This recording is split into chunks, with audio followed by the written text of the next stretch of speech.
Hey guys, how's it going? Welcome to my NRL 2022 ladder prediction. We got, on the day I'm recording this, it's Wednesday currently, so, season kicks off tomorrow. Hopefully I'm going to get this up tonight before the first game tomorrow, but we'll have to see. Alright, so what I'm going to do with this ladder prediction, I'm going to start from the bottom, who I think will finish last, and work my way up to first. Alright, so with that said, 16th I think will be the Cowboys. Cowboys, I think a lot of people think Cowboys will do really poorly this year, but yeah, for me, I think they'll get the spoon. I think, what's their coach's name, Peyton? I think he'll get sacked. Right, I think they're going to really struggle, so I think he'll get the sack. And then on top of that, all the issues that'll come with that are just, as a squad, they don't have the depth, they don't have the creativity, in my opinion, to really carry them through the whole season. They'll pick up wins here and there. But yeah, for the most part, I think they'll finish last, and I think for a lot of people, the Cowboys are their last place pick. For a lot of people. All right, 15th, Tigers.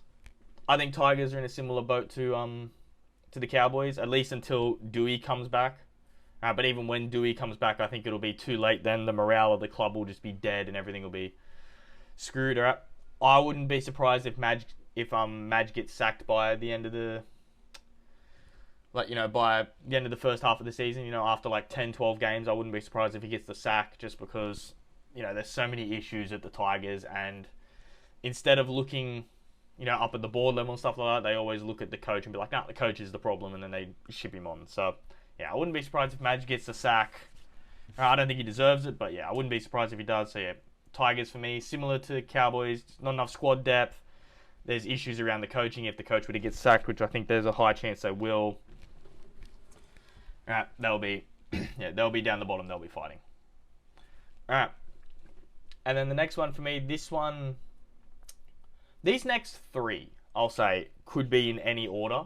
And maybe this is me just trying to be a bit more biased, I guess, a bit later on. But yeah, I think these next three could be in any order. So for me, 14th is the Knights. Alright, now don't get me wrong, Knights have a solid team. They got good youngsters. Obviously, Kalen Ponga's there, Saifidi brothers. Fitzgibbon in second row, Bradman Best. They have a good team, but again, like the teams below them, they don't have much depth outside of them. And then on top of that, I think the loss of Mitchell Pearce is going to be a lot bigger than they probably anticipate. Losing a quality half, and not just a quality half, but an experienced quality half like Pearce. It's it is. Oh, excuse me. It is hard to cover for, right? And so I think they'll really struggle without him. Realistically, it sounds weird, but I think they could I think they could finish as high as 12th. I don't think they'd be any higher than 12th. But like I said, these next two teams and Knights could all sort of be chopped and changed in any order, in my opinion. This is just the order I've gone with. But yeah, Knights as well this year, lack of squad depth. Losing arguably one of their best players, if not their best player in their spine when it comes to organisation and setting the team up and getting them on the front foot. Yeah, I think they'll struggle. Alright, 13th, and this is maybe me being a bit of wishful thinking. Realistically, they'll probably finish 14th, and that's Bulldogs. That's my team, Bulldogs. I've seen a lot of people tipping the Dogs to be top 8 contenders and all this sort of stuff. No. The Bulldogs will finish in that, that 12th to 14th range. That's where we'll be. Similarly to the teams below us, we just don't have the squad depth, and we don't have enough experience in our spine to really pushing on for that top 8 sort of spot. We've got, got good players, Burton, quality player, Jeremy Marshall-King, good player, Dufty, good player. Obviously, we brought in the likes of Tavita Pangai Jr., Addo Carr, those players aren't enough. We don't have the, Dogs don't have the, just the depth in those positions. What happens if Burton gets injured? Who do we really bring in? There's not really anyone with that experience we can bring in to sort of steer the ship sort of thing. Yeah, so lack of squad depth. I also wouldn't be surprised if Barrett gets shifted on. If the Dogs start really poorly like they did last year, I wouldn't be surprised if Barrett gets shifted on. But have to wait and see on that one. But yeah, I wouldn't be surprised by it. But yeah, 13th place for the Bulldogs. That'll be another very average season. And then 12th, last team that I think will be in that 12th to 14th range is the Warriors. Right, so 12th is the Warriors. Honestly, the same as all the teams below, just not enough squad depth. And also, they've got a young coach still learning. I'm pretty sure he's only been doing NRL for a bit. He came from Union, their coach, I'm pretty sure, if I remember correctly. Probably not, but yeah. Just realistically for the Warriors, they have a good team, but yeah, just squad depth will kill them. 1 or 2 injuries, and they'll just plummet down the ladder. And yeah, really, that's really all there is for the Warriors. It's just, yeah, if they get 1 or 2 injuries to 1 or 2 players, that's it for them. It's game over. They just don't have the squad depth to really push on for those higher spots. Right. And in 11th, we have the Titans. Right. I think the Titans will drop off a bit this year compared to last year. And that's because they lost, mainly that's because they lost Fogarty. Right. He was that half, he was that organizer, he was that leader in the spine that really got them going. Don't get me wrong, I think Toby Sexton will be good, which is why I've put them at 11th. I think he'll still, I think Toby Sexton will do a decent job. I just don't think he will do as well as Fogarty did, because it will be Sexton's first proper season as that in control number 7. So I think he will have a bit of a learning curve to get over. But yeah, the rest of the team, good team. They got Big Tino, they got Fafita, right? If those guys can get on a roll, there's no reason they can't push that top 8. But yeah, I don't see it. I think they'll be sitting just outside that sort of top 8, sort of competing for top 8 sort of area. At 10th is the Broncos. So 10th, I will say 10th through to maybe 7th, again, is a situation where I think it could all chop and change depending on injuries and stuff. I think all these teams are all relatively similar.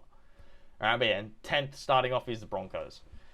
All right, with the signature of Adam Reynolds, I think they will obviously climb the ladder. I think they finished 14th last year, I think. So they'll definitely climb the ladder purely off the back of Adam Reynolds alone, but I don't think he will be enough to push them into the top 8. Right, they're getting Katoni Staggs back as well. That's really good for them. He's a fantastic young player. But yeah, I don't think they have the I don't think they have the I don't want to say the quality, because quality is not the right word. I don't think they have the experience in the rest of their spine to help Reynolds. I think in a spine you need maybe 2 people that are experienced that can help lead you, into that, when you're sort of not struggling, but when it's crunch time in a game, you need those sort of 2 leaders in the spine to carry you through. I think just with Adam Reynolds, that's not enough. It's definitely a good pickup, but I just don't think it's enough. But yeah, so I think Broncos will be sort of one of those teams that are fighting for the top 8, but will just miss out. Similarly to the team I put in 9th, which is the Dragons. I think the Dragons will be a surprise package this year. I genuinely would not be surprised if they make the top 8. Right? They have a really good squad. Right? Again, the only thing that really messes with the Dragons is what I said for the earlier teams, is that squad depth. They don't have a lot of depth in their key positions. What happens if Ben Hunt gets injured? They're screwed. If Ben Hunt were to get injured, if Andrew McCulloch were to get injured, they're screwed. They are straight up screwed. But if those 2 specifically can stay healthy, then that opens the floodgates for the likes of Terrell Sloan. I can't remember the 5'8's name, the young fella. But, it opens them up freedom-wise. It opens up all those young players freedom-wise to sort of just, to play. You've got that experience in McCulloch and Ben Hunt who, when it's crunch time, they can be like, all right, lads, settle down. Let's, do this. But then on top of that, you got those young fellas that can just sort of go for it, So yeah, I wouldn't be surprised if they make the top 8, but just purely because of lack of depth in key positions, I've put them in 9th. All right, 8th spot, we have the Raiders. I think they'll have a little bit of a resurgence this year. Yeah, I think they'll similarly to the Dragons. I think they have that good experience in the spine, as well as the young fellas on the outside that can sort of push them on. I think for the Raiders, the big key, in my opinion, is Chance Nickel-Klokstad. If he stays fit, if he stays healthy, then they're a top 8 side. Just what he brings to their team. I know there's people saying that Savage will probably come in and play fullback. I mean, I personally don't agree with it. Don't get me wrong, Savage is a fantastic young talent, but just what Nickel Klukstad does for that race team. Like, you saw it last year when he came back from his injury. They went on like a 3-game win streak or something like that. Because he fits their system and he completes their system.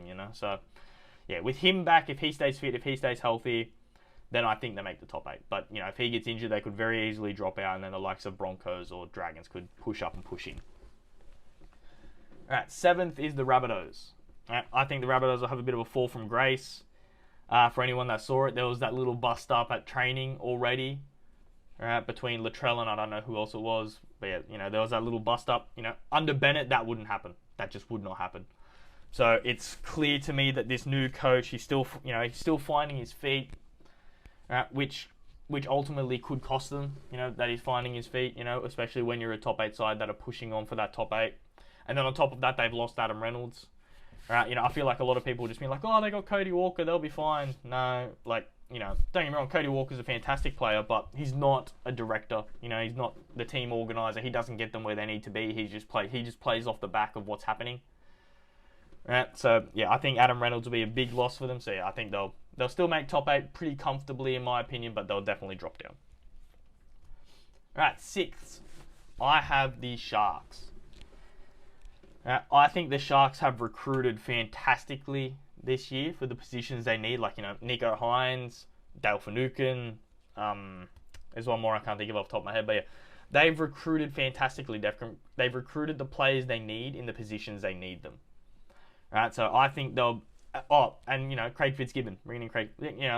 for the past 2-3 years, the Sharks' big problem has been their defense. So what did they do? They went out and brought in arguably the best defensive coach in the NRL, which is Craig Fitzgibbon. He was at the Roosters. He helped New South Wales. I think he also worked with Australia for a bit as a defensive coach, right?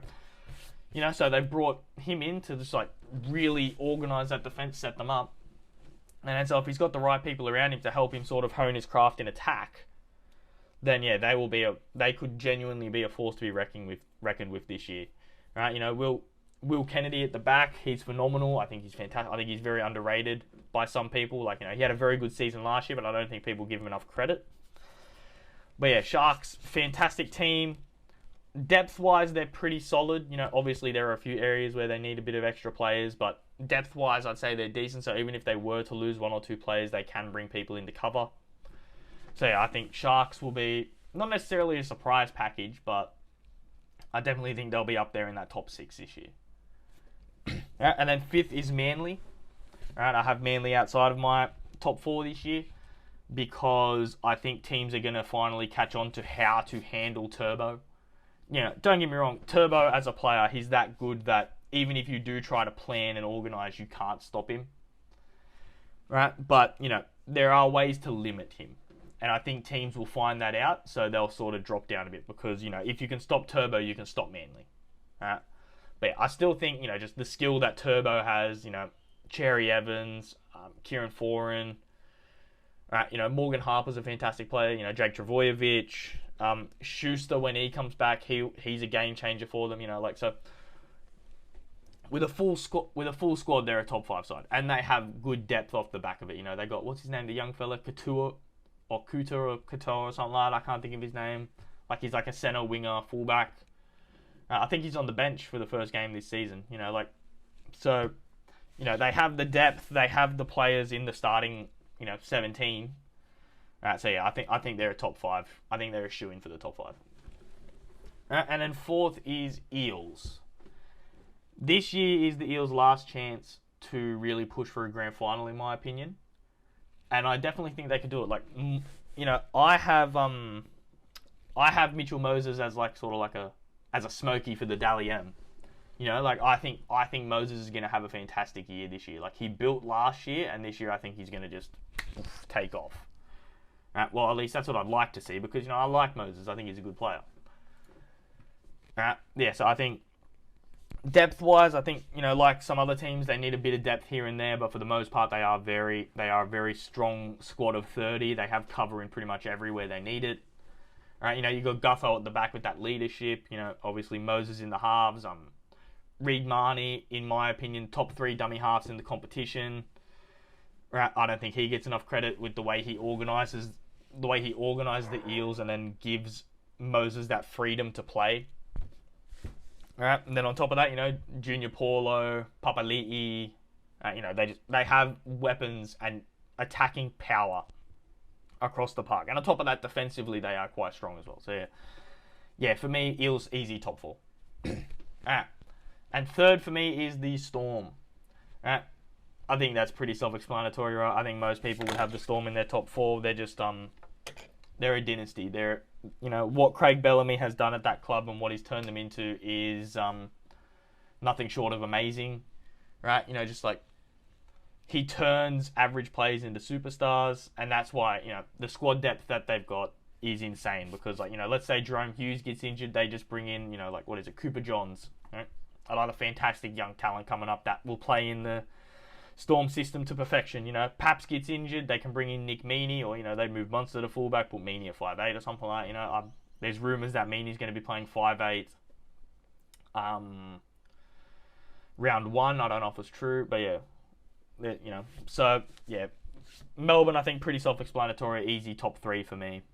Yeah, just the talent of not only the players, but of Bellamy, and just, yeah, the depth they have it's almost unbeatable. There's only one team, in my opinion, that beats their level of depth and coaching. All right. And second place for me is Penrith. All right. Now, the reason I have Penrith in second is purely because of like the origin period, where they'll lose the likes of Cleary, Luai, they'll probably lose Crichton this year, they'll lose To'o, they'll lose Liam Martin, they'll lose Isaiah Yeo.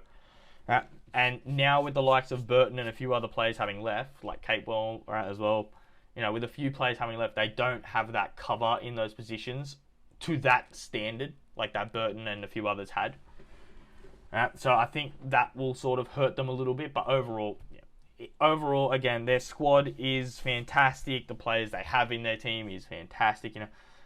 Nathan Cleary, one of the best players in the competition. Luai, one of the most underrated players in the competition, in my opinion, for what he does, because he plays next to Cleary, so Cleary gets all the credit. Crichton, fantastic. To'o, fantastic. Isaiah Yeo, Liam Martin, Api Coruscant, all of them fantastic. All of them amazing. So yeah, easy top 2 for me.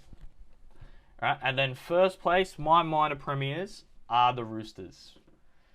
Right, and this solely lies on the back of Luke Keary. If Luke Keary stays fit, Roosters win the minor premiership. Because what that does is that frees Teddy up to go back to doing what Teddy does best.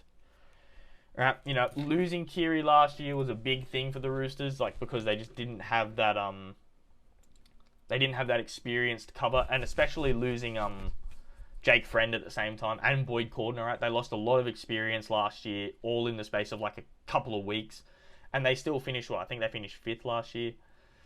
So yeah, Roosters, for me, there's just, there's no one better in the competition when it comes to the complete squad. If someone goes out, they've got 3 or 4 people that can come in and take that player's place and do just as good a job, if not better.